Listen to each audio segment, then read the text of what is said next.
Well, thank you very much. This has been an honor. It was a fairly long trip, but worth it. Tremendous things have been accomplished, as you probably noticed. Listened to a lot of wonderful speeches from the heads of a lot of wonderful countries. But I want to thank you for joining us at the conclusion of a highly productive NATO summit in the Netherlands. I want to thank them for the royal treatment they've given us. Couldn't have been nicer. And it's a beautiful country, really a beautiful country. Coming in, I saw the most beautiful trees. In fact, I want to bring some back with me. I want to also thank, I had breakfast this morning with the King and Queen, and they're incredible people. I said, you're central casting, beautiful people, great people, big, beautiful heart. And I enjoyed that. And also NATO Secretary General Mark Rutte, who's been terrific. He's been a friend of mine. Used to be right here running this wonderful country. Now he's the NATO Secretary General. He's doing a fantastic job. And the Prime Minister. We appreciate everything you've done. And as you know, last weekend, the United States successfully carried out a massive precision strike on Iran's nuclear enrichment facilities, and it was very, very successful. It was called obliteration. No other military on earth could have done it, and now this incredible exercise of American strength has paved the way for peace with a historic ceasefire agreement late Monday, and we call it the 12-day war. Spoke to a few people. I guess that just sounded like the right name. It was a 12-day war. And we think it's over. I don't think they're going to be going back at each other. I don't think so. Not only have we dealt decisively with the critical threat of Iran's nuclear program, which was what I wanted. I said, Iran cannot have a nuclear weapon. I've said that for 15 years, long before I decided to do the political thing. But we've also reasserted the credibility of American deterrence, which is like no other. The people at NATO said there's never been anything. You know, I rebuilt the entire military during my first term. And we have a great military. We have great generals. Got to know the good ones and the bad ones. We kept the good ones. Over the past 2 days, I was honored to participate in the NATO leaders meeting and also had extremely good individual discussions with the King and the Queen, Secretary General Rutte, and the Prime Minister. Great discussions. Very knowledgeable people. Major focus of our conversations at the summit was the need for other NATO members to take up the burden of the defense of Europe, and that included the financial burden. As you know, it was 2%, and we got it up to 5%. And they said, a couple of them came up to me. One in particular said, sir, we've been trying to get it up to 3% for 20 years, and we haven't been able, and you got it up to 5%. So they're going to be, most of them, I guess almost all of them, are going to be contributing now 5%, a number that people are surprised at, but you need it today. The United States accounts for 2/3 of all NATO defense spending, and since I began pushing for additional commitments in 2017, believe it or not, our allies have increased spending by $700 billion. I said to people, you don't have any money, and a lot of them weren't paying. And so I started the process, and I picked it up as soon as I got back, just 6 months ago. And following my election last November, almost all have accelerated plans to reach the 2%, 3%, 4%, and then ultimately, very quickly, 5%. And all of this is going to be done very quickly, almost immediately. You probably know this as well as I do. I'm sure they've been talking about it. It's really been a big focus. In a very historic milestone this week, the NATO allies committed to dramatically increase their defense spending to that 5% of GDP, something that no one really thought possible. And they said, you did it, sir, you did it. Well, I don't know if I did it, but I think I did. This will be known as the Hague Defense Commitment, which is pretty good, pretty appropriate. When the allies reach this number, it will add more than $1 trillion a year. Think of that, $1 trillion per year to our common defense, and this is a monument really to victory, but it's a monumental win for the United States because we were carrying much more than our fair share. It was quite unfair, actually. But this is a big win for Europe and for actually Western civilization. For years, past administrations failed to get most allies to contribute even the 2%. I remember when I came here, we had 4 countries that were up to 2%, and I remember Poland was there. A couple of them were there, and but most of them were. We had 28 at the time. As you know, it's increased a little bit, and they've agreed now to more than double their budgets in all cases. And Europe stepping up to take more responsibility for its security will help prevent future disasters like the horrible situation with Russia and Ukraine, and hopefully we're going to get that solved. Last week they lost 7,000 soldiers, mostly soldiers, but they're also getting hit in Kiev. They're getting hit in some of the towns also. And that means life. Life is disappearing also in the cities and towns. Should have never happened, would have never happened if I was president. Said it 1,000 times. And it never did happen. It's never even thought about. But it's vital that this additional money be spent on very serious military hardware, not bureaucracy. And hopefully that hardware is going to be made in America because we have the best hardware in the world. You saw that where 14 missiles were shot at us the other day. And they were very nice. They gave us warning. They said, we're going to shoot them. Is 1 o'clock okay? They said, it's fine. And everybody was emptied off the base, so they couldn't get hurt except for the gunners. They call them the gunners. And out of 14 high-end missiles that were shot at the base in Qatar, all 14, as you know, were shot down by our equipment. Amazing stuff. Amazing that they can do. It's like shooting a bullet with a bullet. It's the same thing if you think about it. 14 out of 14, and they weren't even that surprised. I said, do you do that well often? They say, we pretty much do, sir. The Ukraine crisis has also highlighted the urgency of rebuilding our defense industrial base, both in the United States and among the allied nations. We cannot afford to be dependent on foreign adversaries for critical minerals. And as you know, we made a deal with Ukraine to take a vast amount of the land they have for minerals. We need it. And once again, I want to thank all of the people in the Netherlands, incredible people. It's a great place. And all of the NATO allies for the tremendous summit that we just had. A letter just came in, and a statement came in from the Atomic Energy Commission of Israel. And I just wanted, this is an official letter, and they're very serious people, as you know. The devastating U.S. strike on Fordo destroyed the site's critical infrastructure and rendered the enrichment facility totally inoperable. It was devastated. We assess that the American strikes on Iran's nuclear facilities has set back Iran's ability to develop nuclear weapons for many years to come. This achievement can continue indefinitely if Iran does not get access to nuclear material, which it won't. It's so sad that that whole thing had to go.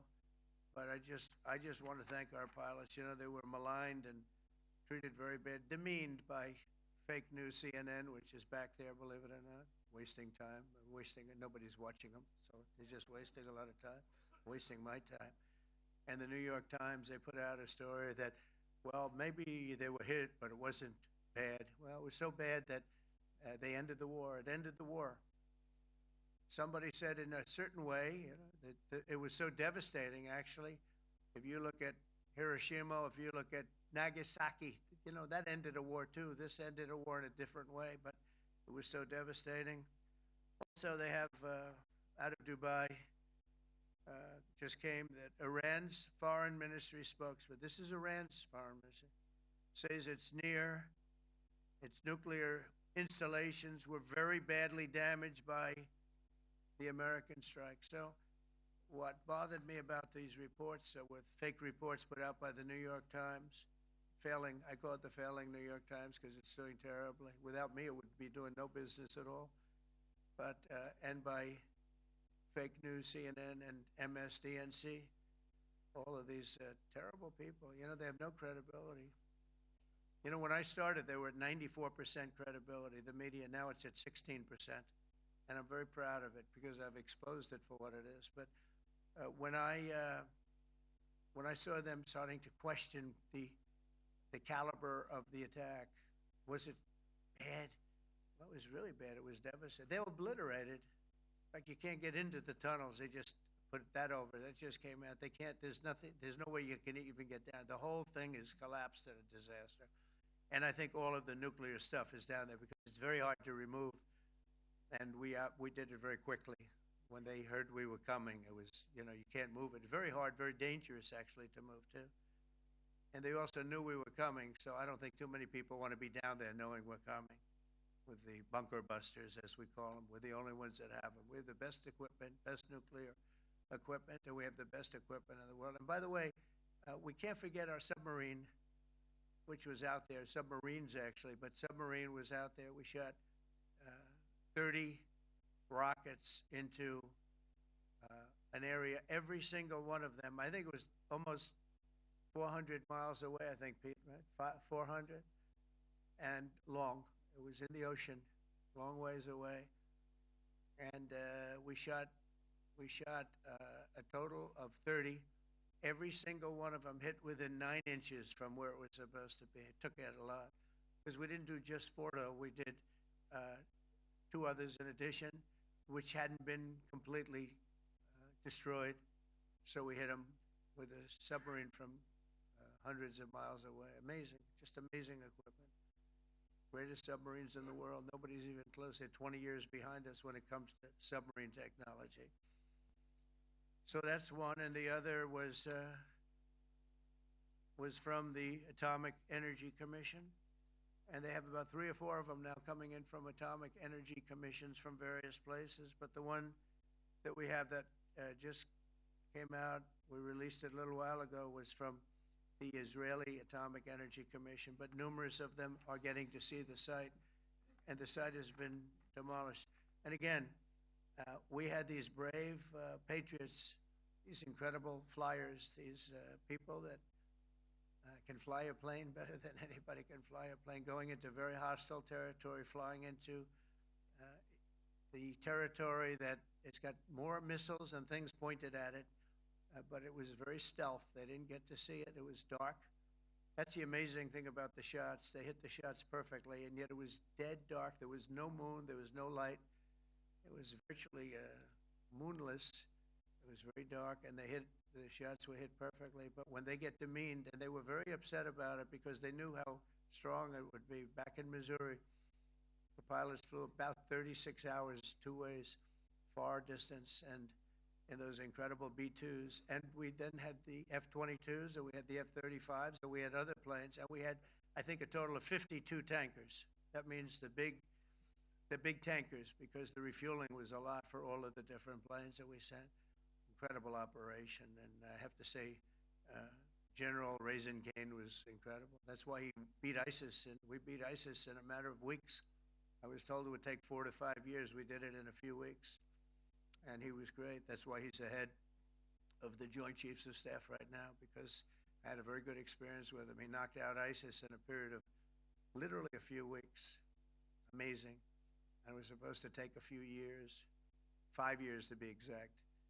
So we had a great victory there, and we then came here, and I think we had a great victory here. But this is an ongoing project. This is the safety of Europe, the safety of the world.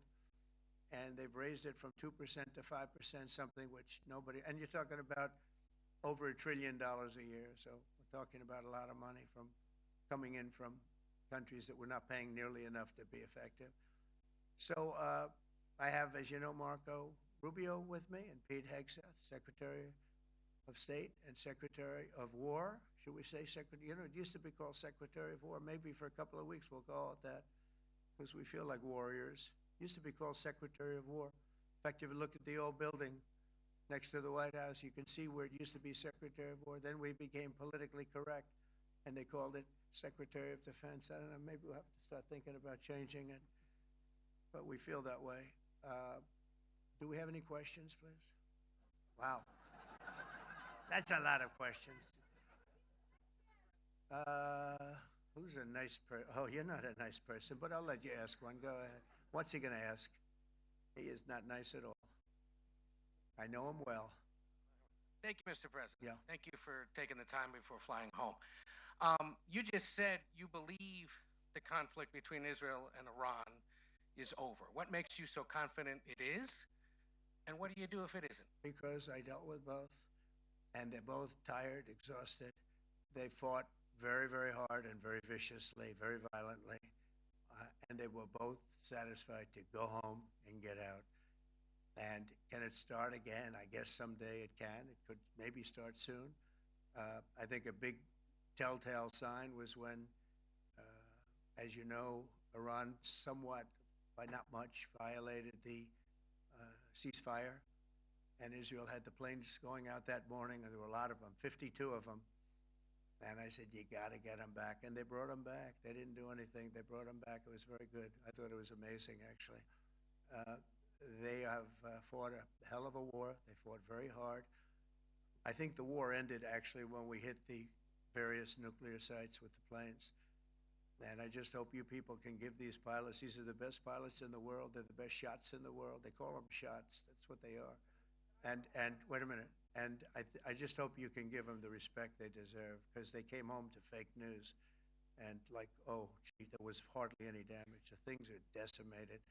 So, but I think, no, I think they're very much finished. I think Israel's going to get back to doing what they do, and I think that Iran's going to get back. You know, Iran has a huge advantage. They have great oil, and they can do things. I don't see them getting back involved in the nuclear business anymore. I think they've had it. They've been at it for 20 years, and I don't see that happening either. Now, if it does, we're always there. It won't be me. It'll be somebody else, but we're there. We'll have to do something about it. Yes, please, go ahead. Go ahead. Oh, fake news, CNN? Oh, yeah, here we go. Wait till you hear this question. Thank you, sir. You should really say how great our soldiers and our warriors are. I think everyone appreciates our soldiers and our warriors. I do have two questions for you, Mr. President. You just cited Israeli intelligence on these attacks. Earlier, you said U.S. intelligence was inconclusive. Are you relying on Israeli intelligence for your assessment of the impact of the strikes? No, this is also, Iran made the statement, and it's also, if you read the document that was given, that Pete can talk about if you'd like, the document said it could be very severe damage, but they didn't take that. They said it could be limited or it could be very severe. They really didn't know, other than to say it could be limited or it could be very, very severe. And you didn't choose to put that because it was very early after. Since then, we've collected additional intelligence. We've also spoken to people who have seen the site, and the site is obliterated. And we think everything nuclear is down there. They didn't take it out. Okay, question? Please, go ahead. Go ahead. Yeah, blue dress. Thank you so much, Mr. President. Yesterday you said China can now continue to purchase oil from Iran. Yeah. Are you giving up on your maximum pressure campaign? Because there With are who? sanctions right now. With who? On Iran. No, look, they just had a war. The war was fought. They fought it bravely. I'm not giving up. They're in the oil business. I mean, I could stop it if I wanted. I could sell China the oil myself. I don't want to do that. They're going to need money to put that country back into shape. We want to see that happen. Would it? No. If they're going to sell oil, they're going to sell oil. We're not taking over the oil. We could have, you know. I used to say with Iraq, keep the oil. I could say it here, too. We could have kept the oil. No, China is going to want to buy oil. They can buy it from us. They can buy it from other people. But you're going to have to put that country back into shape. It desperately needs money. Yeah. Mr. President. Yeah, please. Here we go. I'm picking the beauties today. Go ahead. Mr. President, Secretary General Rutte has described President Putin as an adversary, a threat, an enemy. Do you view him the same way? And in addition to that, you mentioned General Kane, your Chief of Staff, the Chairman of the Joint Chiefs of Staff. General Kane. Yes, he has said that Mr. Putin has territorial ambitions beyond Ukraine. Do you view that in the same way? Possible. I mean, it's possible. I know one thing. He'd like to settle. He'd like to get out of this thing. It's a mess for him. He called the other day. He said, "Can I help you with Iran?" I said, "No, you can help me with Russia." Because, in the last few weeks, we took care of India and Pakistan, Kosovo, Serbia.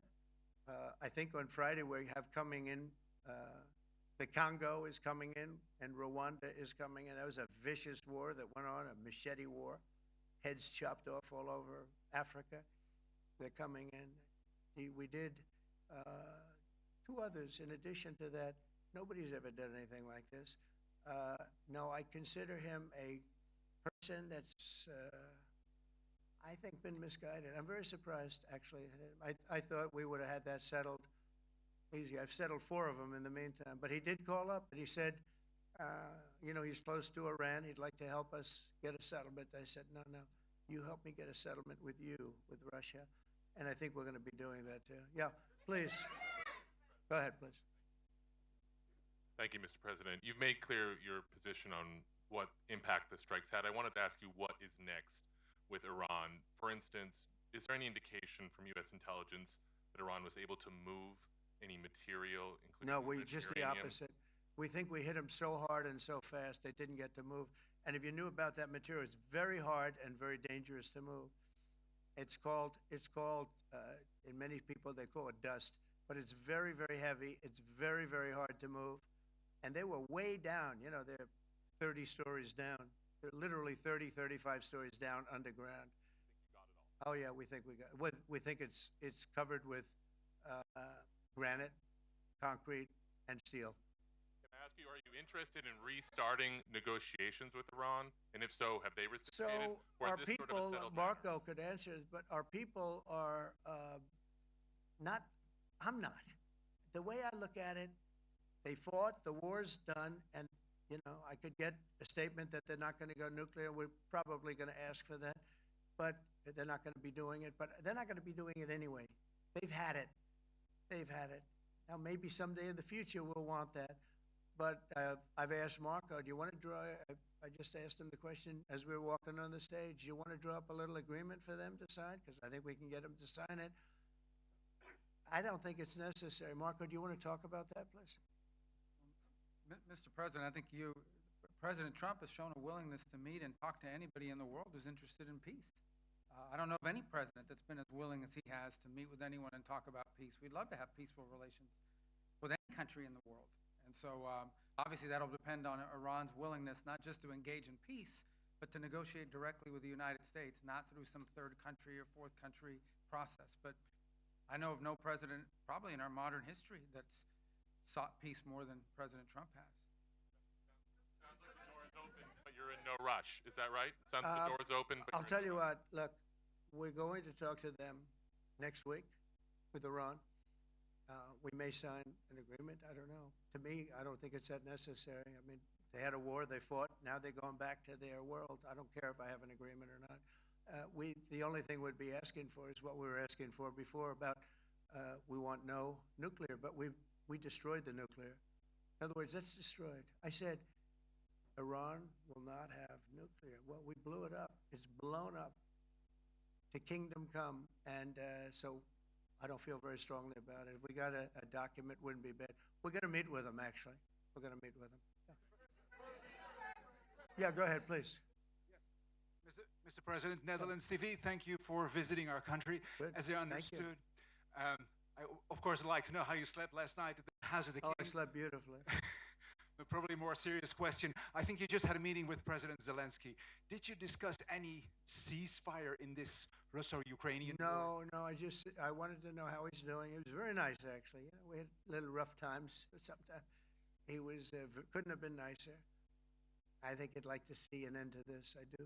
I think what I took from the meeting couldn't have been nicer, actually. But I took from the meeting that he'd like to see it end.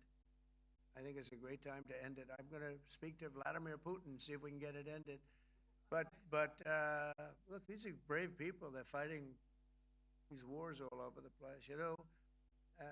Last week they had, I guess, close to 7,000 young soldiers, Russian and Ukrainian soldiers were killed, 7,000 in 1 week. It's crazy. It's crazy. So I'll be speaking to Putin. No, I had a good meeting with Zelensky. And I had a lot of good meetings. We had a lot of good meetings with a lot of people, a lot of great leaders. But he's fighting a brave battle. It's a tough battle. Yeah. Go ahead, white dress. Thank you. Ida Hallikainen from Finland, Ilta-Sanomat. Good. You have played golf with President Alexander Stubb. How do you see Finland as a NATO ally and partner, and how would you describe your relationship with our president? Well, he's a very good golfer, okay? In fact, he was on his college golf team. He went to a good college in the South, as you know, a very good college, and he was a good golfer. We had a good time. I think my relationship's great. I want to buy icebreakers. You know, you're very good at icebreakers. And I actually made him an offer. I didn't go to Congress. They'll try and impeach me for this. But there's an old, it's not old, it's fairly new, but it's used icebreaker. And I offered him about 1/3 of what he asked for. But we're negotiating. We need icebreakers in the U.S. And if we can get some inexpensively, I'd like to do that. Actually, they'll fix it up, make it good. Also, we may buy some icebreakers. You know, you're the king of icebreakers, that particular country. They make them good. They make them really good, and they know what they're doing. And so we're negotiating with them for about 15 different icebreakers. But one of them is available now. It's old, and it's, old. It's like 5-6 years old. And we're trying to buy it. I'm trying to make a good deal. That's all I do my whole life. My whole life, that's all I do is make deals. Yeah, please. Go ahead. Sir, go ahead. Yeah, a question for NewsHour, Dutch TV. First of all, on Article 5, on your way here, you spoke about the commitment of the U.S. to Article 5, saying, I'll give you my definition once we're here. What is your definition, and may the U.S. commitment to Article 5 change in case some of the NATO members do not reach the threshold that was discussed today? My second question is following up on a colleague on Iran. What intel reports do say that everything over there was obliterated? Yeah, well, there are numerous of those reports, and they're coming out fast and furious. But the most respected ones we've already seen. And I will say that on a very confidential basis, they're looking at the reports, like numerous reports, and including people going to the site and checking the site. And they're going to be having, I guess you're going to be having over the next couple of days a full, you're going to encapsulate it. But no, the site was obliterated, just like I said it was. And just like the pilots should be given credit for. As far as Article 5, look, when I came here because it was something I'm supposed to be doing, but I left here a little bit differently. I said, I watched the heads of these countries get up, and the love and the passion that they showed for their country was unbelievable. I've never seen quite anything like it. They want to protect their country, and they need the United States. And without the United States, it's not going to be the same. And you can ask Mark, or you can ask any of the people that were there. It was really moving to see it. They loved their country. They were so respectful of me because I'm the head of the United States. And I made, the Kingdom of Saudi Arabia, when I was in the Middle East. So I was in Qatar for a different reason, not a reason to get shot at. We were in there for economic development reasons, Qatar, UAE, and Saudi Arabia. All three leaders of those countries, and we took back $5.1 trillion into the United States. All three leaders said, you're presiding over the hottest country in the world. The United States right now is the hottest country. Everybody wants to be there. Everybody wants a piece of it. He said, a year ago, your country was dead. You had a deadhead running it. You had a country that was dead, and it was dead. You had people pouring through the borders. You had inflation. You had everything. He said, you've made it in 5 months at that time. You've made it the hottest country. This is the hottest country in the world. The United States right now is the hottest country in the world. And when I was around that table, it was a nice group of people, many of whom I knew from previous. When I saw the passion they had for the country, and almost everyone, and you probably have the tapes, it was very public, but almost every one of them said, thank God for the United States. Without the United States, they couldn't really have NATO. It wouldn't work. It wouldn't work. It will in the future because now they're paying much more money, but it wouldn't work. It was great.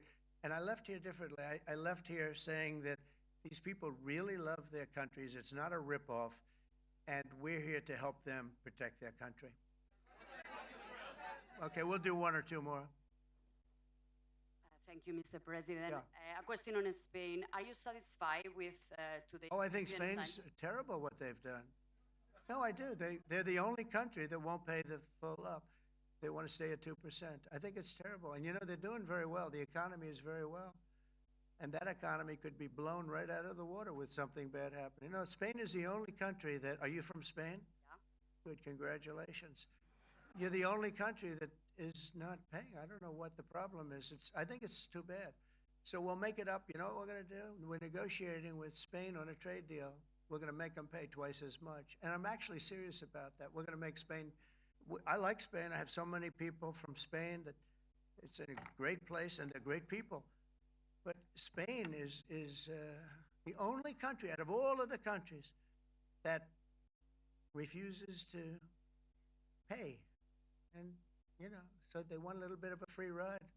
But they'll have to pay it back to us on trade because I'm not going to let that happen. It's unfair. It's unfair to NATO. All right, sir, please.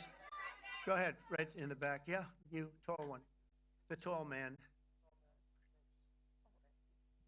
Mr. President, Johannes Petra from Austrian National Television. How are you? You once said that you would end the Ukraine war in 24 hours. You later said you said that sarcastically. Well, of course it was sarcastic. But you've now been in office for 5 months and 5 days.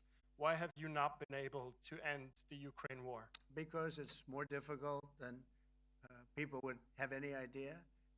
Vladimir Putin has been more difficult. Frankly, I had some problems with Zelensky. You may have read about him. And it's been more difficult than other wars. I mean, look, we just ended a war in 12 days that was simmering for 30 years, frankly. We ended Rwanda and the Congo. They're coming to sign the documents. We've already signed basic documents, but they're coming, I think, to the White House on Friday. We ended Serbia was going to go at it. But maybe the most important of all, India and Pakistan. And that wasn't whether or not they may someday have nukes like we're talking about in the Middle East, like we're talking about with Israel and Iran. This is they have nuclear weapons. I ended that with a series of phone calls on trade. I said, look, if you're going to go fighting each other, it was getting very bad. You know how bad that last attack was. It was really bad. If you're going to go fighting each other, we're not doing any trade deal. No, no, no, you have to do a trade deal. I said, we're not doing any trade deal.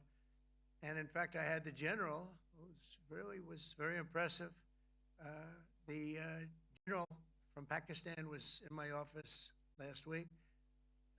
You know, Prime Minister Modi is a great friend of mine. He's a great gentleman. He's a great man.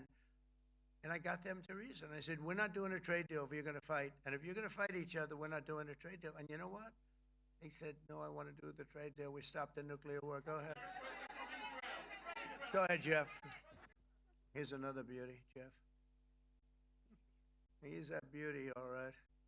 Go ahead. Mr. President, to follow up on Ukraine, will the United States contribute any more money to Ukraine's defense this year to the $5 billion that allies are giving?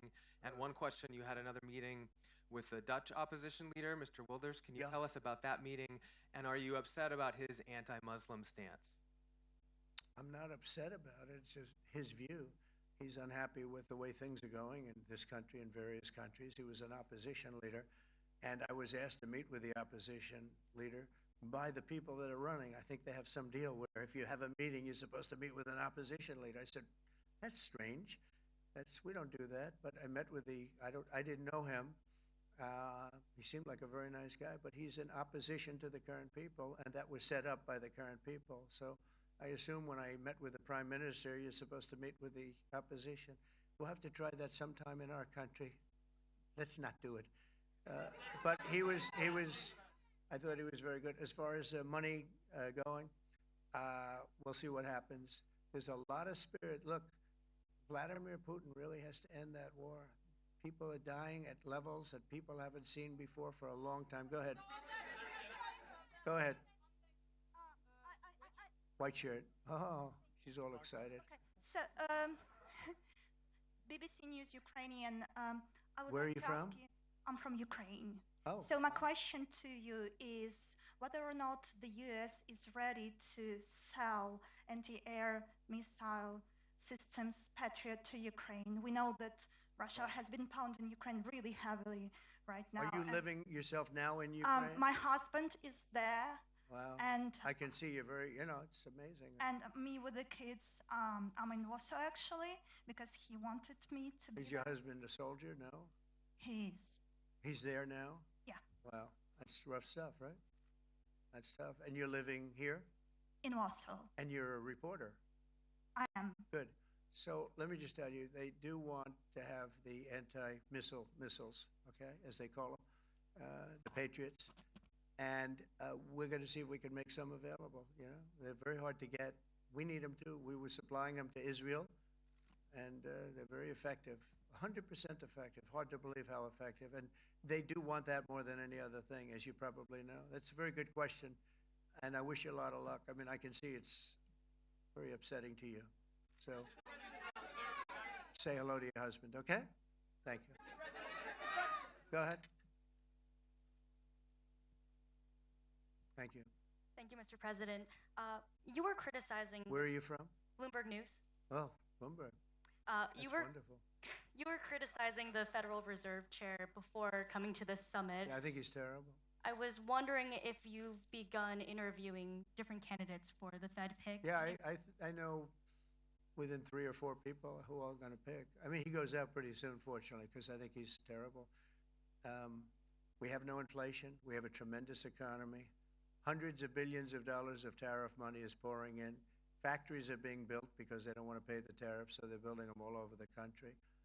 I think we're close to $15 trillion. I told you $5.1 trillion from the Middle East alone, but of investment money coming in. There's never been anything like that in the history of our country. But we have no inflation. And we have borrowing because Biden, stupidly, they did short-term debt. So we have borrowing coming up. And, we'll go 10 years, maybe longer, maybe shorter, but we'll go a long period of time when we do the debt. And because of him, because of this guy, we will have to pay for years. We'll be paying for him. And I said to him, listen, there's no inflation. He says, but maybe there'll be some. That's true. I said, if there is some, what you do is raise the rate. I'm okay with that. You raise the rate in 2 years from now or in a year from now. But because the rate's high, we have to pay more for debt. It's pretty equal. In other words, if it's 4%, it's 4%. If you drop it a point, you'll pay 3%. So it's fairly equal, not necessarily, but fairly equal. So we're going to end up paying maybe 2 points or 3 points more. 3 points would be about $900 billion a year because of this very average mentally person. He's an average mentally person. I'd say low in terms of what he does, low. Low IQ for what he does, okay? Wait, so instead of paying $900 billion, we don't want to pay 900 just because he doesn't want to lower the rate.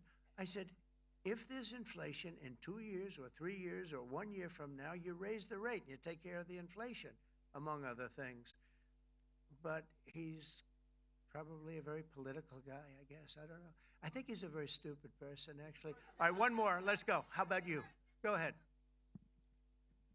She looks so happy and everything. Thank you. That's why I I'm picked from her. Spain too. I'm Ana Buch from La Vanguardia. I wanted to know if You're where from?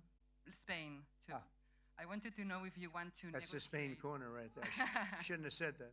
That's okay. I do like Spain, by the way. I think it's unfair that they're not paying, but go ahead.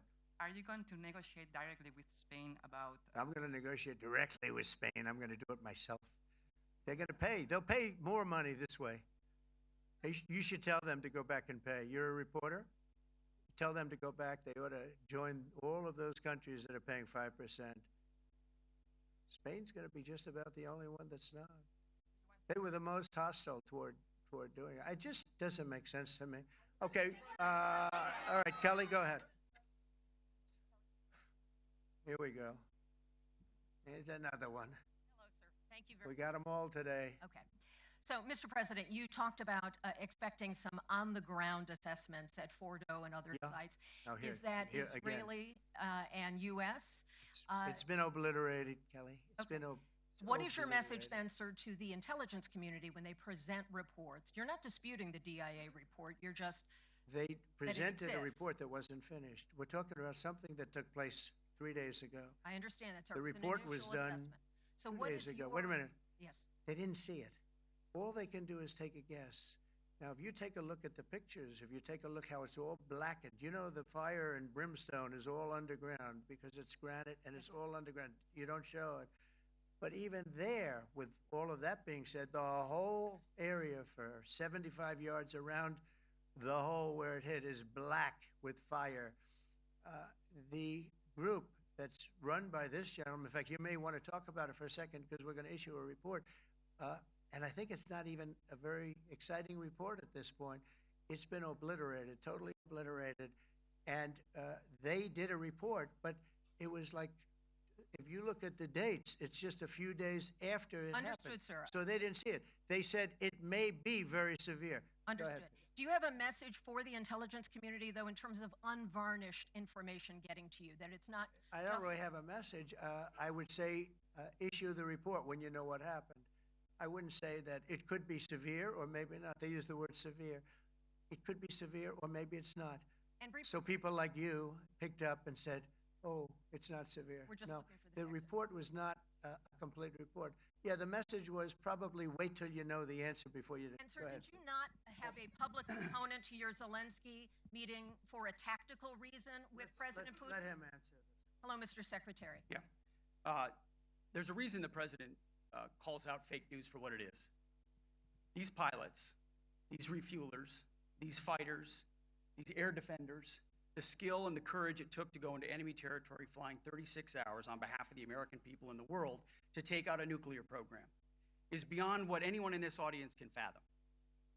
And then the instinct of CNN, the instinct of the New York Times is to try to find a way to spin it for their own political reasons, to try to hurt President Trump or our country. They don't care what the troops think. They don't care what the world thinks. They want to spin it to try to make him look bad based on a leak. Of course, we've all seen plenty of leakers. And what do leakers do? They have agendas. And what do? Do they share the whole information or just the part that they want to introduce? And when they introduce that preliminary report that's deemed to be a low assessment, you know what a low assessment means? Low confidence in the data in that report. And why is there low confidence? Because all of the evidence of what was just bombed by 12 30,000-pound bombs is buried under a mountain, devastated and obliterated. So if you want to make an assessment of what happened at Fordo, you better get a big shovel and go really deep, because Iran's nuclear program is obliterated. And somebody somewhere is trying to leak something to say, oh, with low confidence, we think maybe it's moderate. Those that dropped the bombs precisely in the right place know exactly what happened when that exploded. And you know who else knows? Iran.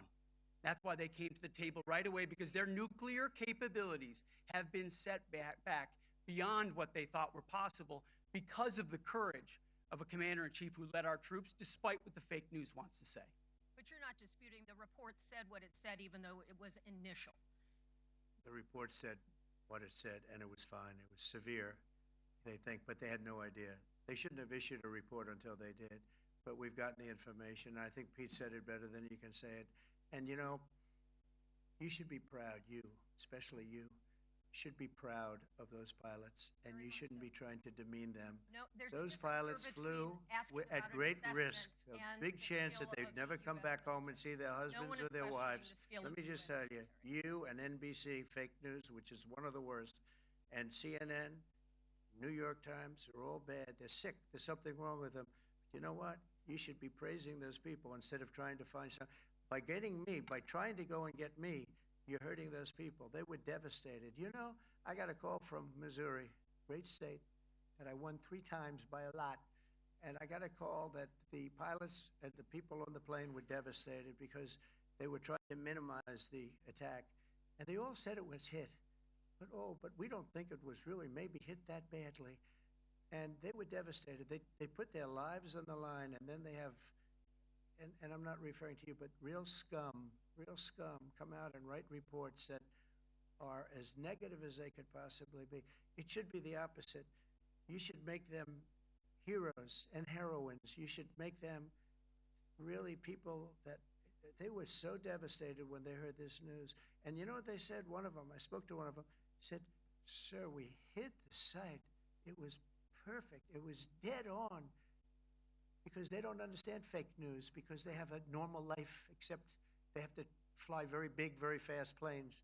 But it's a shame. You should be making them heroes. All right, in the back. Go ahead, back, white, yeah. White jacket, yeah. Go ahead, give my mic. Hello. Deborah Haynes from Sky News. Good. Mark Rutte, the NATO chief, who Mark. is your friend, he called you daddy earlier.